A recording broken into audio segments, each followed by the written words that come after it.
the body, even a good shot to the xiphoid process, it's not really that reliable a technique. Break the knee, they're going to go down. It's a gravity thing. The skeleton holds everyone up. You break a skeleton, break part of the skeleton, I don't care how detached from pain the person or the creature is, they have to go down. Damaging the neck, you cut off the nerve conduction from the brain, and there has to be some nerve conduction where the thing couldn't walk, eat, bite, grab, whatever. So these are fundamental to any kind of response. If you're fighting something that you need to stop, you don't rely on a variety of techniques. You don't go for pain control or pain management. You go to break down the model and stop the thing in its tracks by cutting off the principal structure. You break the bones. A text from Readers, he just said crossbow.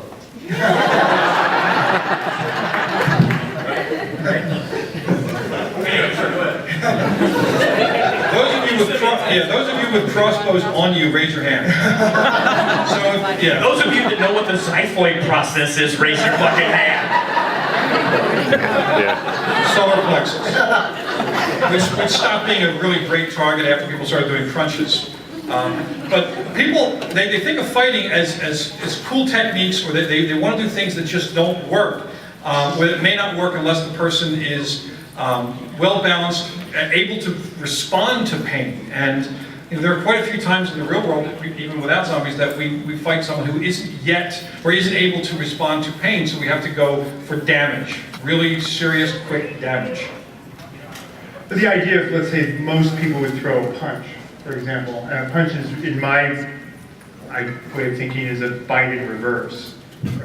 Without protection on your hands, you're going to get hit. And if it's an infection scenario, then you're infected. Yeah, the only time a punch would be of any value is if you're stalling the thing's movement so that you can then do something more precise, like a kick to the knee or something. It's like a double tap. The one stalls, the other destroys. Right? Unless the zombie is on PCP, though. And zombies are very progressive these days. They're experimenting with hallucinogens and what. There's to go off that point, there's a technique that kind of in Muay Thai called teep, right, which is kind of a front kick type technique, and that's exactly used to kind of gain distance. And that's, when I talk about kind of combat, I say, don't use punches or kicks unless you're trying to set something up for the next maneuver. So those types of strikes, they're tough to kind of do damage on a regular human, much less an undead one. We have a question. Yeah, question. So we were wondering. Stand up, brother! Bust it out! I was thinking that making any assumptions about the functioning of the zombie's nervous system is probably the one thing to do. Louder. We can't So I hear. was thinking that making any assumptions about the workings of the zombie's nervous system is probably not reasonable. The physics of its movement, yes. But its nervous system are still what's powering it. You know what I mean? And the mechanisms of the zombie are dictated by the director. Unless the story deals with supernatural zombies, if we're going to try to ground it, like the last panel we did was on the science of zombies, talking about what actually has to be functioning in the body for it to get over to walk, bite, and so on. There has to be some, however minimal, brain function and some nerve conduction. There has to be. Otherwise, it would just lay there. Without a nervous system, you're just meat. Because the sum total of information we have on zombies is just like pages.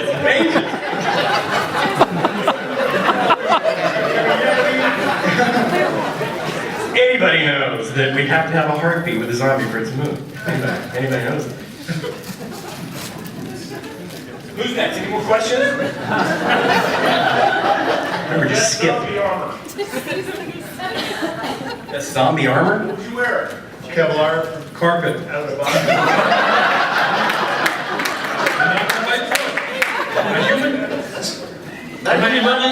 Rotten Ruin. It doesn't matter. In my novel Rotten Ruin, one of the, it's post-apocalyptic, one of the things, the businesses that develops carpet coats. A human being couldn't easily bite through carpet. It would take hours to do it. And if the zombie is rotting, you have also rot of the dental ligaments. They're not going to be able to bite as strongly as a human. In the movies where they bite chunks out, there may be a directorial choice, but it's not it's not, if you're going on the assumption, for the sake of the story, that there are certain rules within the world of that story. Using that as a basis, there are certain things that can and cannot be done. So you build, it's like any area of fantasy, you world build based on logic and common sense, so that the fantastical is, more acceptable. The zombie could not bite as hard as a human being. They're a decaying creature. Carpet would prevent that. So you're sitting on a chair on carpet. Tear up the carpet, wrap it around you, use the chair to fend it off. You're going to get out of here. Another point to the armor thing, I think it's also, you have to think of practicality in terms of, you want to armor the areas that are going to come probably in close contact if you're attacked, right? So my logic is, all right, I'm going to protect my hands, I'm going to protect my forearms, I'm going to protect my lower legs. I have some riding buddies, motorcycle buddies, and the kind of stuff that they wear is amazingly good for that because, they protect from road rash. So if you have like a full leather suit that you wear to ride, that's actually pretty good. And, it's not as cumbersome as, people talk about, vest, like plate armor and things like that, just practically. Hockey pads are good. Hockey equipment, another one is skateboarding equipment, those types of things that protect the extremities. I always feel like, oh, that would work. Yeah. Any other questions?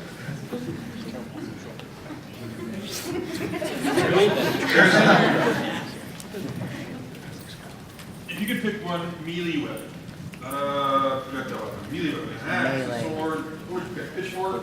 Great.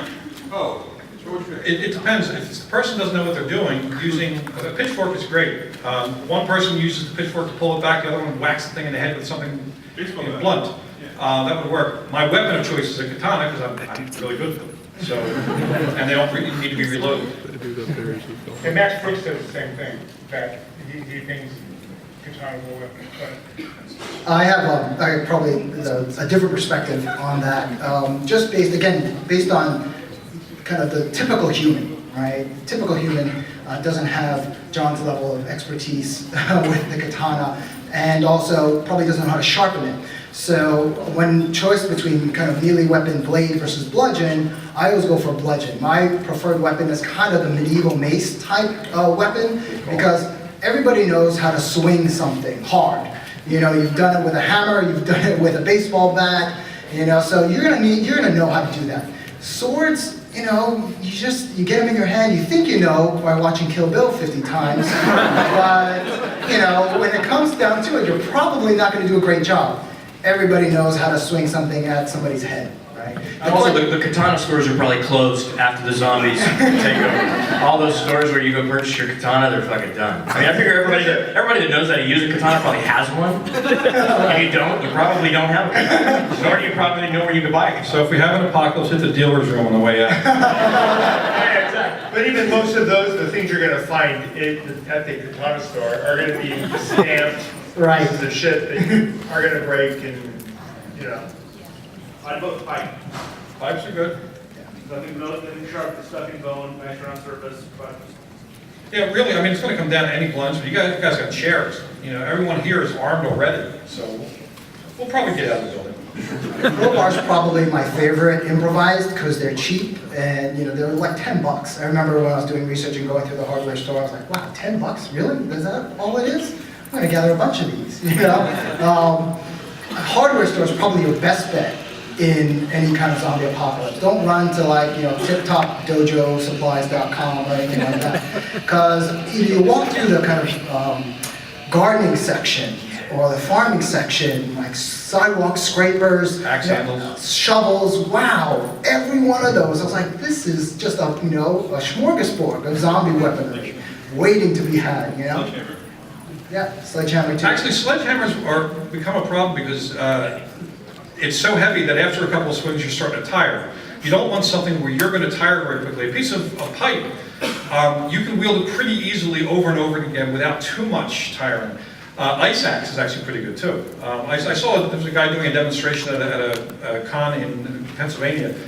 He had a boxing glove in his left hand and an ice axe in his right. So he would use the boxing glove to kind of push the thing back, so you're not going to bite through that, and he would push it, bang, with the ice axe, and It's pretty useful little combination of tools, and you can get them as well. He was the Art Jimmerson of zombie killers. You're like the only person that got I that. know, arcane UFC reference. Cat came out with one boxing glove, proceeded to get choked the fuck unconscious in like 15 seconds. But Show your face. Do you follow a lot of the UFC stuff just oh yeah. Yeah.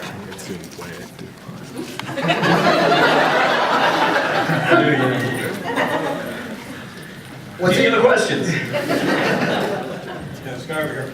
Yeah. Sean, they're talking about a bunch of different weapons. I'm just wondering, what are the best shoes to wear when you're running the One thing that hasn't been addressed here, the best weapon is the one that's within reach, period, in the conversation. And the best running shoes are whatever the fuck you have on when